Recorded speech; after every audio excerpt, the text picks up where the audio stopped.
Isang magandang araw po sa inyong lahat. Ngayon po magkakaroon muli tayo ng verse of the day from Genesis chapter 5 verse 21 to 24.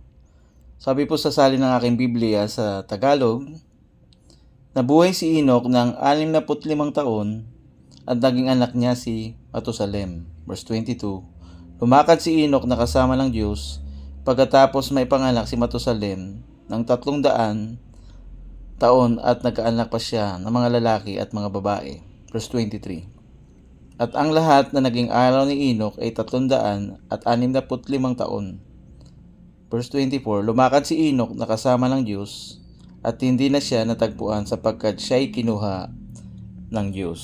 Salamat sa ating verse of the day, ating pong talakayin. At dito pinakita ang araw na nabuhay si Enoch doon sa verse 21 na pinapakita ang talaan at siyang pangpito sa genealogy mula kay Adan. Sa verse 22, Enoch walked with God.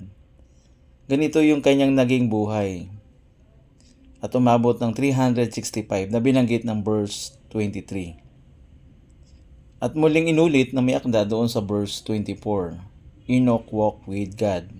Ang paglakad ni Enoch ay pagkilala sa kamalayan ng patuloy na mayroong intimacy sa Diyos, intimate fellowship with God, na relasyon niya sa Panginoon. Si Enoch ay kinuha ng Diyos, means Enoch does not die like Elijah, na ang pinapakita rito una, hindi lang pang ilan sa lahing pinagmulan, kundi pangalawa, pinapakita ang mapasakrisyensya ng Panginoon ay isang pribilehiyo.